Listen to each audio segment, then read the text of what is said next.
ఊరికే అయితే అనలేదండి. తాజా కూరల్లో వంకాయ రాజు అని. ఎందుకిలా అంటున్నానంటే వంకాయతో కర్రీ చేసుకున్నా, గుత్తి వంకాయ చేసినా, ఇలా రోటి పచ్చడి చేసినా కూడా చాలా బావుంటుంది.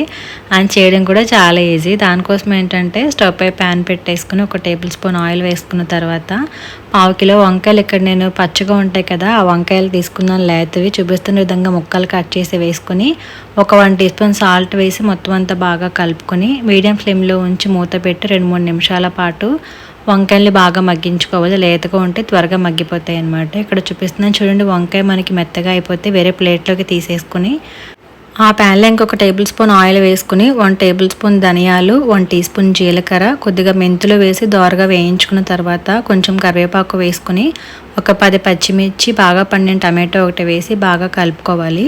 టమాటో మనకి బాగా మెత్తగా మగ్గిపోయిన తర్వాత నానబెట్టిన చింతపండు కూడా వేసుకోండి. నానబెట్టిన అంటే ఫ్రీ బస్ కదా అని చెప్పి వెళ్ళి అడగండి. ఇంట్లో నానబెట్టుకుని వేసుకొని అలాగే గుప్పెడంత కొత్తిమీర కూడా వేసి మొత్తం అంతా బాగా మిక్స్ చేసుకున్న తర్వాత చల్లార్చుకుని మిక్సీ జార్లోకి తీసుకోండి. అలాగే 10 వెల్లుల్లి రెబ్బలు, కొద్దిగా ఉప్పు కూడా వేసుకుని గ్రైండ్ చేసుకున్న తర్వాత వంకాయ ముక్కలు కూడా వేసి వాటర్ ఏమీ లేకుండా కచ్చాపచ్చగా గ్రైండ్ చేసుకుంటే వంకాయ రోటి పచ్చడి రెడీ అయిపోతుంది.